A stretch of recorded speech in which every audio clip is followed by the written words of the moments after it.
Therapy Chat Podcast, episode 367. This is the Therapy Chat Podcast with Laura Reagan, LCSWC. The information shared in this podcast is not a substitute for seeking help from a licensed mental health professional. And now, here's your host, Laura Reagan, LCSWC.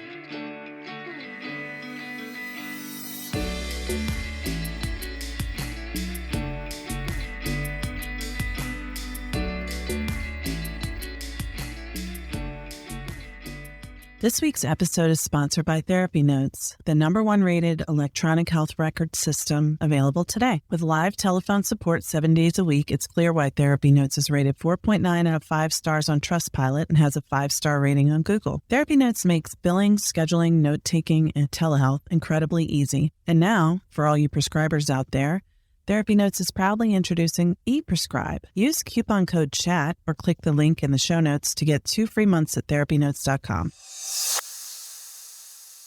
Want the latest interventions for working with complex trauma in adolescents and adults? Register for John Briere's 5-day workshop in Cancun this February at leadingedgecancun.com and use promo code JOHN50 to save 50% on your hotel room when you book it at the same time. You'll save up to $1,500. Space is limited, so register today for 50% off your room when you register for John Briere's complex trauma workshop using code JOHN50 at leadingedgecancun.com. New registrations only. Hi, welcome back to Therapy Chat. I'm your host, Laura Reagan, and today we are talking about trauma and openness, or how trauma can make us feel not so open. And my guest today is Keri Nola. Keri Nola, who is a past guest on Therapy Chat multiple times, is an intuitive entrepreneur expressing her medicine as a former psychotherapist, best-selling author, podcaster, oracle card creator, and founder of the Abundance Activator for Healing Entrepreneurs, a membership community oriented to aligning with your divine desires. While birthing and stewarding an abundant clinical practice specializing in complex trauma and dissociation for over a decade, Keri's work has since evolved to support therapists, coaches, and healers in activating their abundant service through mentorship, products, programs, events, and retreats. And Keri is a coach whom I have been working with for about 8 years now that it's 2023.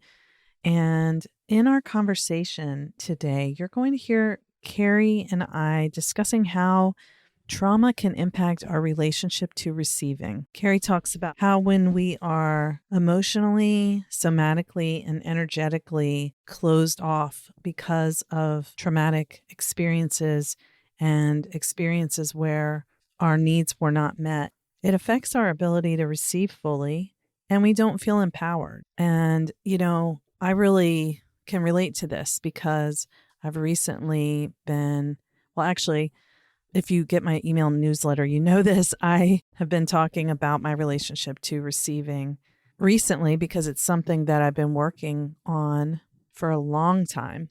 And it relates to everything from being able to ask for and accept help, to your openness to accessing your intuition, to your relationships with other people and how much you trust them and how much you trust yourself.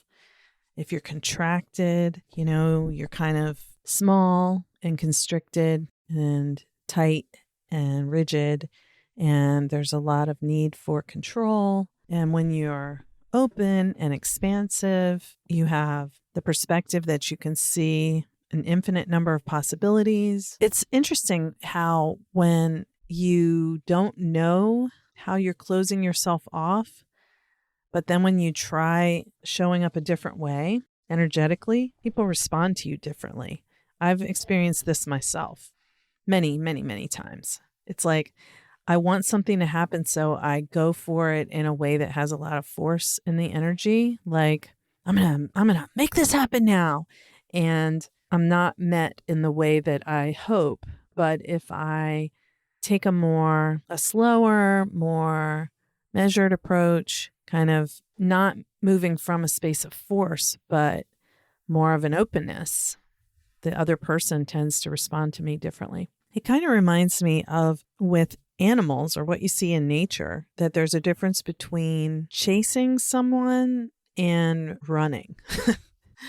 And the person who is being chased can feel that they're being chased. So, energetically, it's not just the words, and it's not just, I have an open mind. I'm open-minded. I want to receive. I'm manifesting. It's not just that. It's more about really getting in tune with your own energetic field and your body and your mind and your spirit. And that's what the work that Keri does. So she's going to guide us through, she guided me through in our conversation, an exercise to kind of demonstrate this. So maybe you can do it along with me when you're listening. That is, if you're not driving. So I'm really excited to share this conversation with you. And since we talked, Keri added a new offering that she didn't mention in our interview because she had not created it yet. But she has the Activator Live event coming up in February. And I'm going to post a link to that in the show notes. So be sure to check out the show notes for links to what we talked about and coupon codes. She's going to mention a special offer for my listeners, my therapy chat community. So definitely look for that too in the show notes. Well, yeah, I just wanted to mention to you, in case you have not heard or you're not on my email list. So for people who are on my email list, I recently sent an email letting people know that I've opened up some dates for coaching with me. And I also have a little bit of availability for clinical consultation as well, which I love doing. And if you want to find out about that, I'm adding some more dates to the calendar. The calendar right now doesn't have any openings. So I'm going to go in and update that. And by the time you hear this, hopefully there will be some more options for coaching available. I'll put the link to that in the show notes as well, just in case that's something you were looking for. And also, yeah, that's about it. I got a lot going on in my group practice and my personal life. And it's been a very stressful past, months, but also in the past week and the week ahead. I have a lot of things going on that are pretty stressful. So if you want to send any good vibes my way, I will gratefully receive them. And I guess that's about it. So I'll talk with y'all again next week. Got a lot of great episodes scheduled for you through February, March, April. We've got some great stuff coming up. So I can't wait to share it with you. For today, I hope you will enjoy my conversation with my friend and coach, Keri Nola, on receiving. I think there's something for everyone in this episode. So I hope you enjoy it. Hi, welcome back to Therapy Chat. I'm your host, Laura Reagan, and today I'm so honored to have my friend and coach and previous Therapy Chat guest back again, Keri Nola. Keri, thank you so much for being my guest again on Therapy Chat today. Oh my gosh, thank you for having me back. It's been years, and I'm so excited to see what we create today. Me too. When the first time I interviewed you, I barely knew you at all.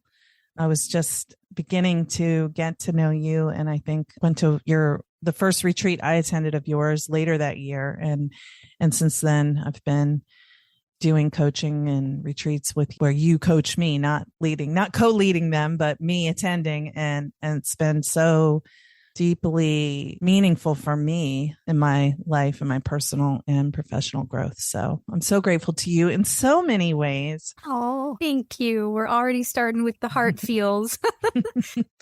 It's been such a gift to be a part of your growth and expansion and just becoming and witnessing all the different seasons of who you be and how you serve. And thank you for inviting me along. So today I wanted to invite you to speak about, as with your experience as a trauma therapist who's now retired and doing solely coaching, how trauma can interfere with our being able to stay open, whether open to ourselves, open in our relationships, open to seeing life fully as it is. And I know that you know so much about that on, the trauma level, the spiritual level, the energy level, the human level.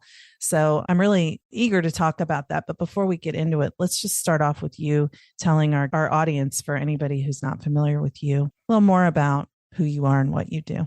Of course. First of all, this is such a juicy topic that we could go in so many directions. So I'm really curious what opens for us as we dive into that. And yeah, as Laura said, I am a former psychotherapist specializing in complex trauma and dissociation. It's work that so near and dear to my heart and soul, such sacred work that I deeply enjoyed the service of, and never really saw myself leaving the couch or the therapy world in that clinical way. However, after about almost 15 years of practice, I started feeling the call in another direction, which was to serve therapists and healers, not clinically, although I can and do that occasionally, but more in the sense of how they could become their fullest expression in their own service. And that's looked a variety of ways over the years. I started that journey in about 2015, I believe, and went full-time 2017, mentoring and coaching. And at first it was a bit more practical, like, what do we need to do to build our practice? And that was fun and fine, although it didn't feel like the truest place for me and my gifts. And what it's really evolved into is what inner work is required to really be at the leading edge of our own expression and our own receptivity to the clarity, the creativity, the clients, the cash, the freedom that really is ours to have. And I work intuitively and energetically. I work individually and in groups, small and large, and products and podcasts and services. I've played really in all of the places, and it just feels like such an honor to be able to serve the field in this way now and to help the helpers to be able to get their work out there. Obviously, humanity is in dire need of support, trauma work, healing, awareness. It's beautiful to be a part of that. And most recently, I've birthed the Abundance Activator, which is my membership community, where I help healers repair their relationship with receiving so that they can feel safe and available for welcoming what is theirs. Because what I was finding was giving therapists a strategy to grow their practice, while it would work for some, it wouldn't work for all. And I really dug into that. Well, how come? And what I discovered was we have shut ourselves off and down when we haven't felt safe to receive. And this kind of drives us into our topic, I think, like when we have received in a non-consensual way, whether that is physical, sexual, emotional, spiritual abuse, even something as perhaps simple as being made to feel ashamed for not being grateful for like a gift that our grandmother gave us that we didn't really like. It's like, say thank you to grandma, you know, be grateful. It's like, well, I didn't really want that shirt or that toy. Like, what? And we start learning that our expression isn't welcome, or we have to express in a way that isn't true for us in order to be liked or to be belonging. So I just find this such a rich conversation and such a beautiful opportunity for us to think beyond the mind and really feel into the next season for ourselves and where our growth is really inviting us. And we can do that cognitively, but as I think most of our listeners would know, it's more than that. It's really somatic work. And so I'm like the therapist for the therapist business, but we work beyond the mind into the body, the heart, and the soul to really find those spots that haven't been tended to, that are asking for our love and care so that we can get our work out there. Yeah, that resonates on many levels, and many, many thoughts come to mind for me. Like, one thing is, you are the first person who really helped me understand sort of in my bones about the shadow and shadow work and the shadow of trauma. I mean, it's just so pervasive in Western culture, capitalism, violence, all around the world. It's like, and what we're doing to the planet, it's just like you're seeing the effects of not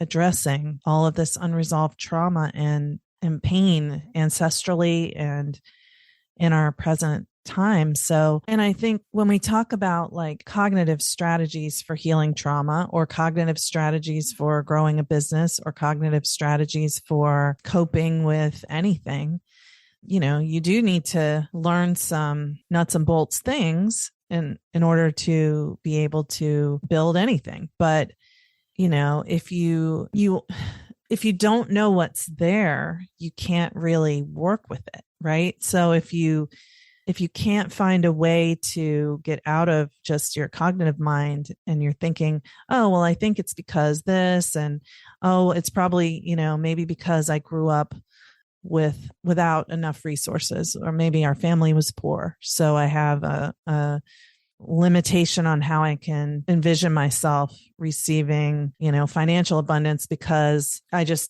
couldn't imagine that. And that's like one aspect, but there may be in the body and energetically and intergenerationally, so ancestrally, a whole lot of other reasons. Yeah. And like, how do we transmute that? So great, we have that awareness, and that's a beautiful opening. Like, that's a gateway. And I think also, when our mind understands something or thinks it understands something, it creates a sense of safety, which is so important in trauma work, right? So I'm not avoiding the mind. I think it's an inclusion of all aspects of.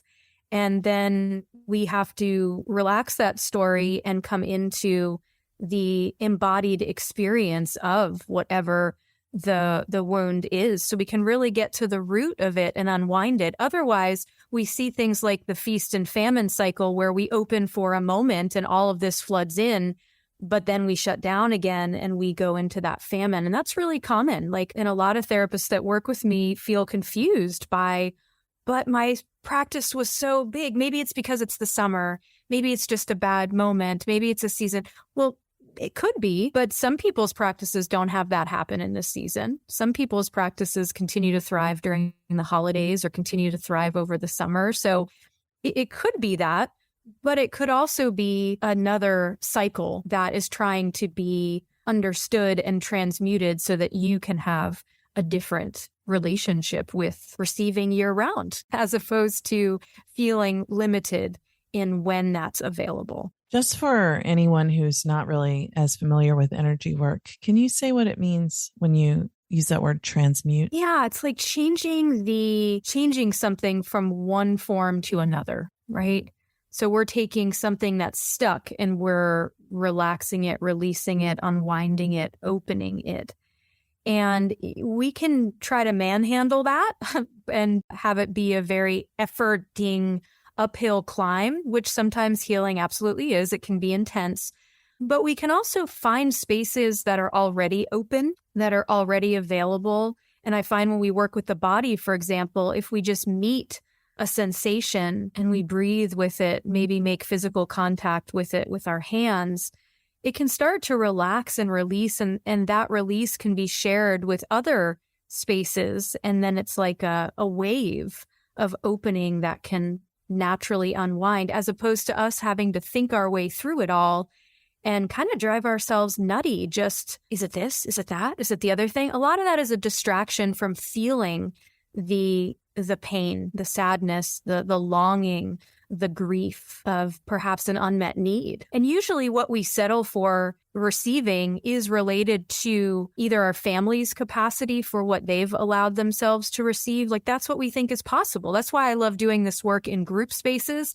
because there are a lot of stories in the collective consciousness of healing, social work in particular, that says this is what's available. We overwork, we're underpaid, there's no money in healing. It's hard, but it's rewarding, and so we take that as enough. Like, we're doing good work. And so we sacrifice in these other ways. And so it's my deepest hope that we start to expand our reality about what's possible. And when we see other healers who are not overworking, are not being underpaid, who are feeling deep fulfillment in their service without those sacrifices, then it becomes available and possible for us simply by watching. It's like a transmission find. Thank you. So, one of the things that has been coming up a lot in my conversations with therapists, trauma therapists, particularly who, in my membership and people I consult with, there's a lot of discussion of feeling really oversaturated. There are a lot of people saying, I need to stop doing trauma work now. There are a lot of people saying, I need to stop being a therapist now. And while I can certainly understand that because I just step back from seeing clients myself. So, I understand that when you reach the capacity or go beyond the capacity of what you're able to do in a season, then you have to adjust. But for our world, I'm also really concerned because there's much need for healing and it's not getting less, it's getting more. So I think, I'm really curious about your thoughts of how to stay open without, and I don't know if you have a magical answer to this, but, like how to not shut down, how to be able to continue what we want to do. Everyone doesn't have to continue being a trauma therapist if it's no longer right for them. But if they really feel that it's right, but they just need to make some kind of change in the way they're doing it so that it can be sustainable, Do you have any thoughts about that? Not even a trauma therapy, only, but just whenever life is so painful that we just feel like we need to just shut down and hide away.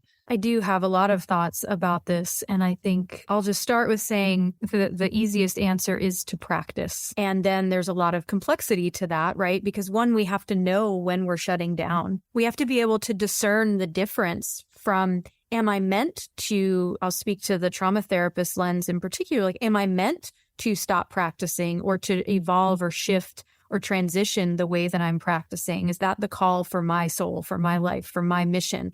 Or am I being called to take care of myself in a different way, to be supported in a different way? And we're not drawn to this field by accident. Typically, it's our own trauma, it's our own history, it's our own desire and deep need to figure out, to feel better, right? And service is a powerful path to our own wellness because as we are serving, we are being served. And there is a point to which we also have to make sure we're replenishing and regenerating for ourselves. If that gets out of balance, the shadow of service is becoming so client-centered that there's no centering of self, which at a point is required and necessary to, I think, ethically serve in a way that is supportive to our clients.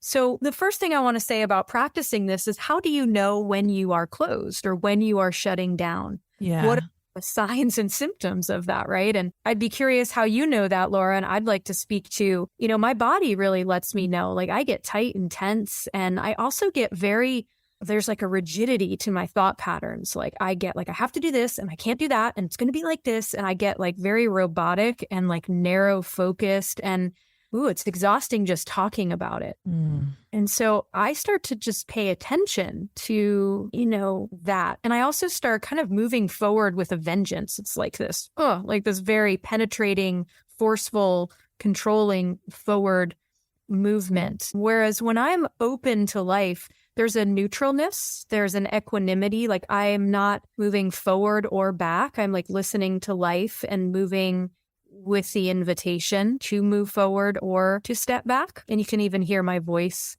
change. I can feel my body soften, my belly opens, my breath becomes more available. The breath is a really powerful indicator of how we're relating to life in any given moment. I think that's why breath work is becoming such a valuable and more widespread resource right now in the world of therapy and transformation and healing, because the breath is the courier of consciousness, and our inhale indicates how much of life we're taking in, we're allowing ourselves to receive. Can that breath come all the way down into the belly, into that pelvic floor?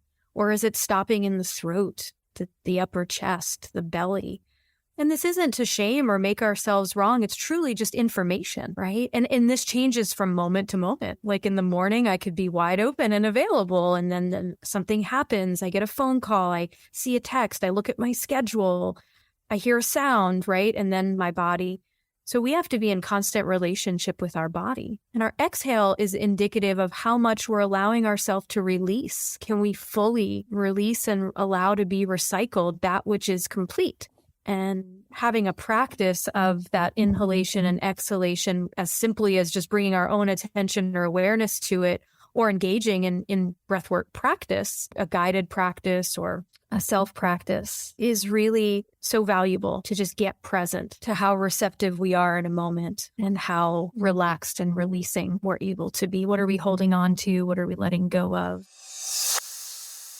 Running a group private practice has been a challenging and rewarding experience, and one thing that has made it so much easier is Therapy Notes. Therapy Notes makes billing, scheduling, note-taking, and telehealth incredibly easy. If you're coming from another EHR, like I did, Therapy Notes makes the transition incredibly easy, importing your demographic data free of charge so you can get going right away. My team has found Therapy Notes very easy to learn. It's intuitive. The customer support is second to none.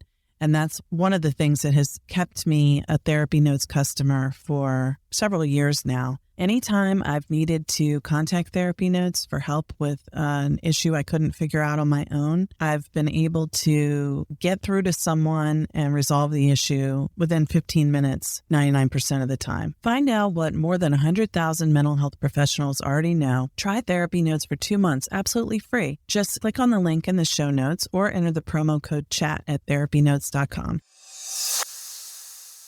Thanks to Leading Edge Seminars for sponsoring this week's episode. If you're looking for the latest interventions for working with complex trauma in adolescents and adults, then register for Dr. John Briere's 5-day workshop in Cancun this February and use promo code JOHN50 to save 50% on your hotel room when you book it at the same time at leadingedgecancun.com.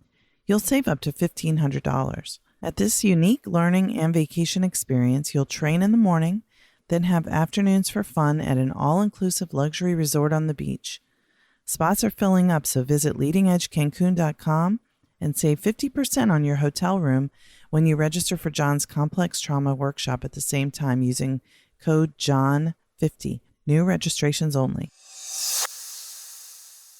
Yeah, so much of what you just said, everything you just said really resonates with me. And I was thinking about how I know when I'm shutting down in that way. And a lot of the examples you gave fit me too. Like I can tell when someone says, my husband says, do we have blank, or is there blank in this bank account or something like that?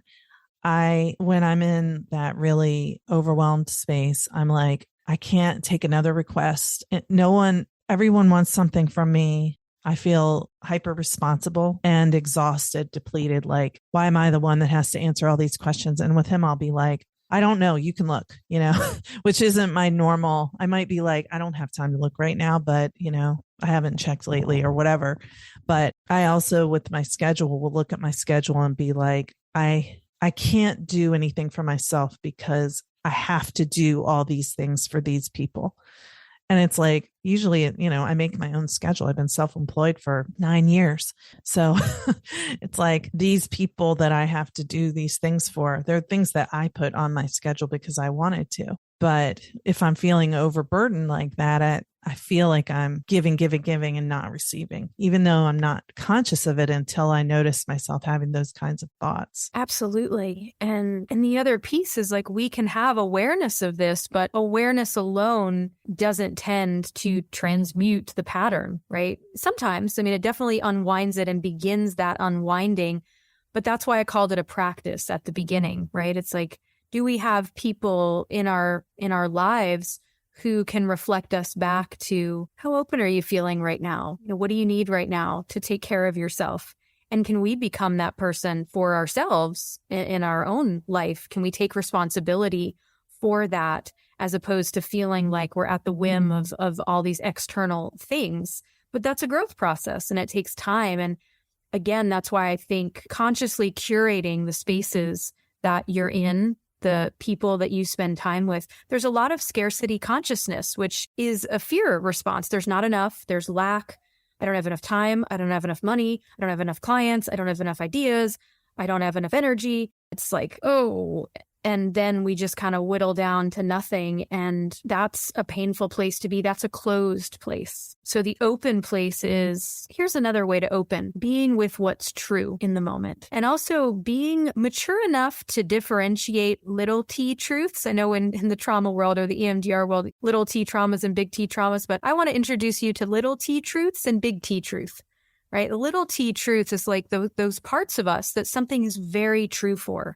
This is not safe. Somebody wants me to do something and I'm not safe. Feeling unsafe and being unsafe are two different things. Sometimes our body cannot differentiate until we do that work to clear that. But you can begin to bring awareness to what's true in this moment. Wow, I'm feeling really scarce. I'm feeling really raw and tapped out. Like I don't have any more to give. And it's funny, even as I name those things, I feel myself opening. I feel my belly. And it's not even like true in this particular moment that I'm feeling overwhelmed, but the body remembers, and we can put ourselves in a state and we can bring ourselves out of a state. So part of what we practice in the Abundance Activator is tuning into different channels, for example. So we go into what is that body posture when we're feeling scarce. So we practice that channel. And then we move and we visit the other channel, which is how does my body react when I'm open? What is my posture? What becomes available? And then you can use those postures not as a bypass to pretend that you're so open when you're not, but you can train your physiology to visit that spot. And then you can begin to move that energy and hold two truths at the same time. A part of me feels unsafe.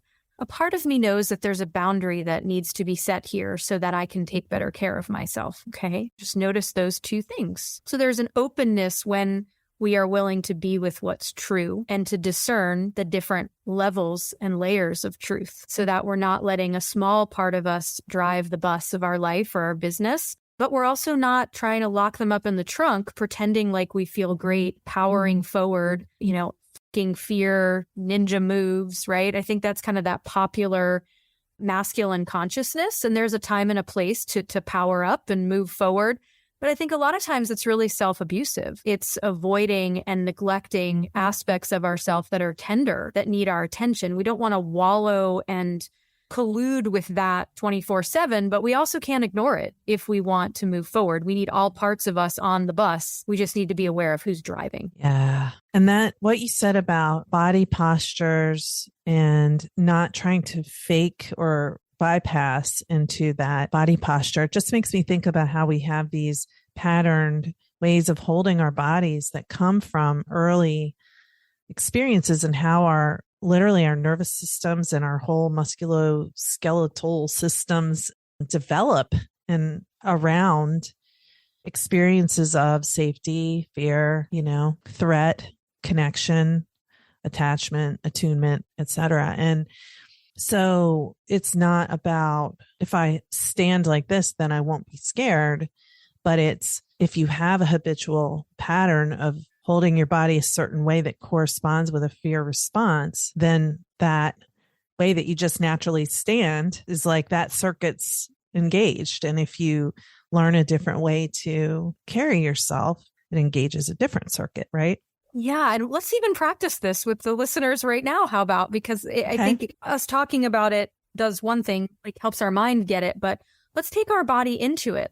So I want you to think of something that brought you into a scarce mindset recently. Maybe you looked at your bank account, maybe a bill came, maybe a client canceled or graduated, maybe you wanted to go on a vacation and you didn't feel like you could afford it. So you did the less expensive option, even though you wanted the other one, whatever. This can show up any number of ways. It doesn't typically take long to find this. And depending on where you are in your journey with receiving and scarcity and abundance, this could be subtle or this could be really significant and bothersome. So just notice whatever the charge is and even let yourself notice what your body does. So mine is kind of twisting over to the left and my shoulders and head are coming forward like this kind of concave type thing. What's happening for you, Laura? Well, for me, it's right away this chronic left hip issue that I have that connects with my pelvic floor, and I've been working with it. I went to PT yesterday, for example. So as I was tuning into my body, I felt that place flare up as I thought about that scarcity thing, which I'm rolling my eyes because I'm like, come on, but that's okay. I know we it's like, but I worked on this. That's what I always, I thought I worked on this. It's like, you did, and you got to do it again. It's like we brush our teeth every day, right? But yeah, these are repetitive patterns require a slowness. I think that's the other thing that is different about my work, but I would say our work, Laura, and what I really appreciate, and I think it's where we have synergy, is our willingness to go slow, right? Everyone seems to want the quick fix, the 5-step plan, the make it to 6 figures overnight, the get rid of your trauma in 5 minutes. Like, if we're really honest, healing takes time. Do miracles happen? Absolutely. Do you show up to the therapy and you process something and wow, like a whole new world and perspective available? Sure. And I think the truest thing with the amount of time we've both been in this world is that healing takes time. And we have to be honest about that with ourselves and I think with each other to stay in integrity with this industry so that people feel safe hiring us and we're not making false promises. That's why I never promise. Like when you work with me, I don't know for sure what's going to happen. You might decide to close your practice because it's not aligned, because once you get so connected to yourself, you figure out that something else is truer. You might make more money than I do. Like, I don't know, but I know that your wisdom will emerge as you open, and relax the armor that has been developed. So we've gone on a tangent here. Let's stay with the, go back to our scarce mode here. So Laura, you shared, and we both shared like our symptoms, and our listeners are hopefully noticing how their body is conditioned to move when they feel scarce. I also want you to notice what thoughts you have here, because those thoughts are not by accident. They're locked in with this physiology. Like, you can really only think and believe these thoughts in this position. Don't just take my word for it. I want you to just notice. And there's probably almost like a record player getting caught, something repetitive, that a flavor, a theme of something. Mine is in the neighborhood of like, it's controlling, like I have to do something. I have to fix this. How do I do this? How do I fix this? How do I get out of this? It's that problem solver, that solution finder that starts to emerge. And I dissociate from the feelings of fear, and I start spinning out in this solution, like focused thing. A light and shadow of solutions, right? Nothing wrong with finding a solution. But if we're avoiding feeling in order to go to that place, that's where we want to call our awareness back. So are you aware of any similar, like a thread for you, Laura? Yeah, mine sounds depressing. It was like, I'm alone. I'm like, oh, I'm sad that that's what it was. Yeah. And interesting. I'm so glad you brought that up, because I think that's what's underneath mine. Like, I'm avoiding, I don't want to feel alone. So I try to fix it so that I don't feel alone. But if I really go, because I feel my tears underneath that, it's like, wow, I'm doing this all by myself. Like, I feel isolated and alone and like nobody can help. Right. So let's take a breath. And on the exhale, I want you to come back to a neutral position. Maybe parts of you want to stay there. Maybe parts of you couldn't wait to get out of there. We have a lot of different experiences, so just honor whatever it is. It's all just information. It's not good, bad, right, wrong. And now I want you to think of a time where one of your needs was fully met. Could be as simple as like you ordered a meal, your favorite meal, and it came and you were like so satiated at like the smell and taste of this delicious meal that was like exactly what you wanted. Or maybe you looked at your bank account and you're like, wow, I have what I need. Or a bill came and you just like paid it with ease. Or the phone rang and it's like this client that's just like, wow, this sits so good with my soul. Like, you're for me and I'm for you. And I feel so grateful. Or that feeling after a session where it just worked. It just felt connected and aligned and we were flowing and healing is happening. And so notice what your body wants to do there and actually like accentuate that position, that posture. I notice I get taller, my shoulders come back and relax, my belly opens, I have a little smile on my face, I'm breathing better, not restricting my airflow. And I'm thinking something along the lines of, damn, I've got this figured out. I'm good. I got this. I know what I'm doing. Right? There's like this air of confidence that kind of emerged. And that's kind of the only thing I can think here. Like, thinking about myself being less than or not enough or not happy, like, it's harder to access in this spot. How about you, Laura? What are you noticing here? I notice, well, my shoulders went back too. My neck got longer, like up more, like lifted from my pelvic floor instead of a crunched down, squished, like collapsed, compressed feeling that I had. And what came up for me was it was interesting when you said about like a time when things went the way you wanted them to, or you were able to pay a bill easily. I came up with something with that. But before that, the first thing that came up was a time where it was like an image. I remembered an experience of where I felt really alone with grief on this one certain day. And my husband he was there with me. He was sitting with me, but I was feeling completely alone.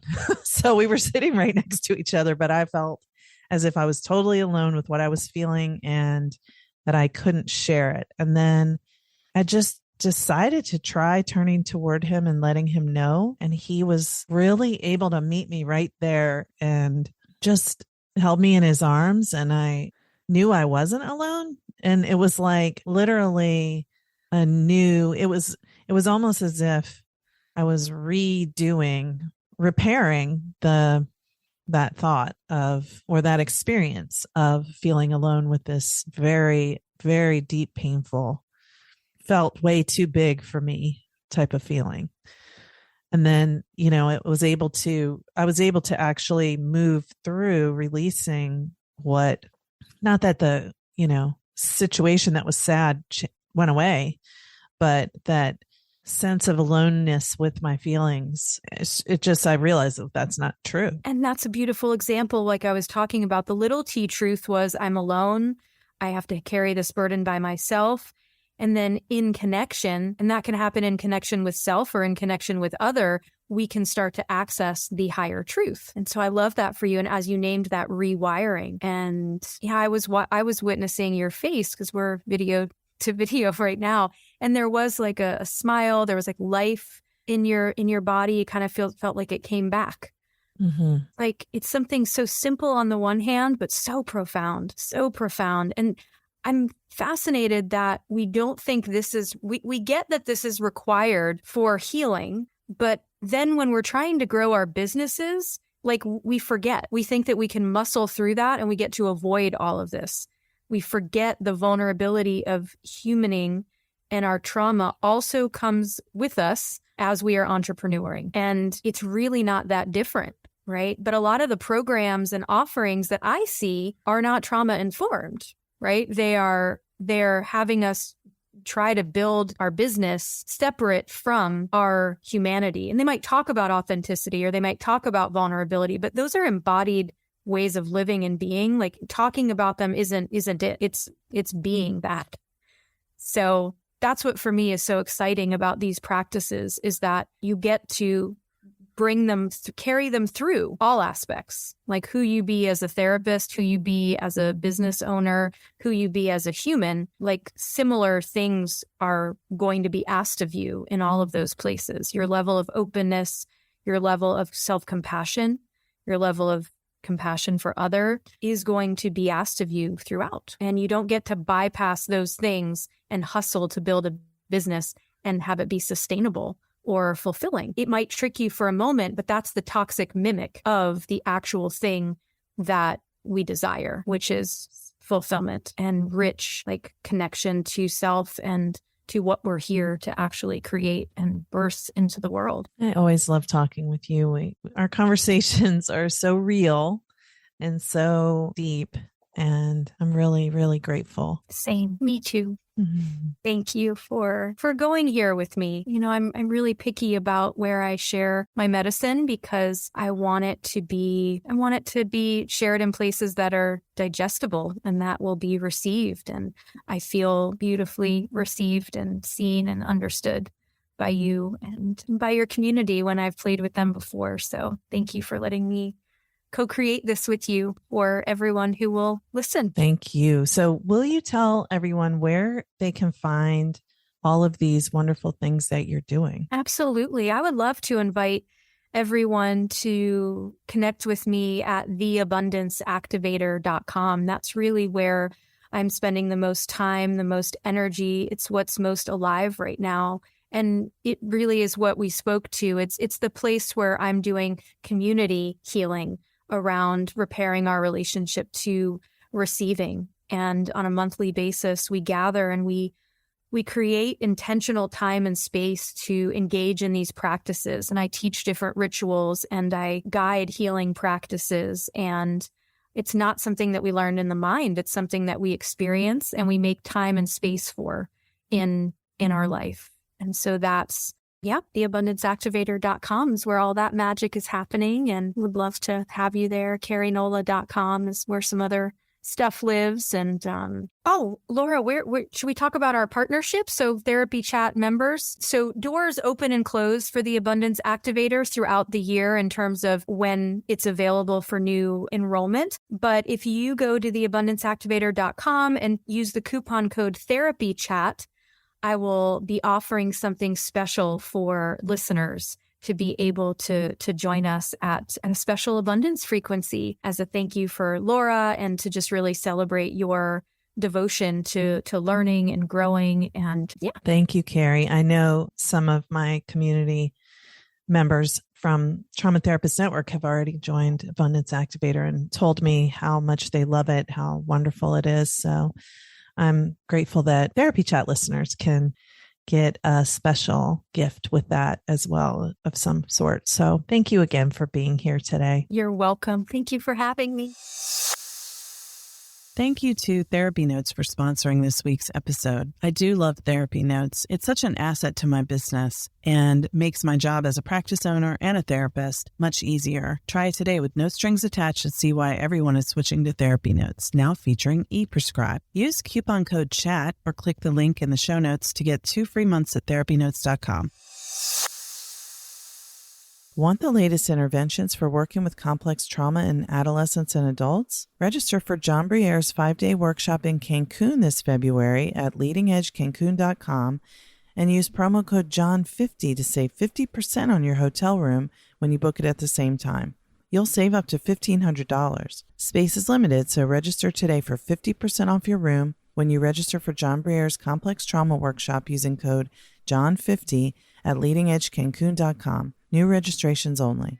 Thank you for listening to Therapy Chat with your host, Laura Reagan, LCSWC.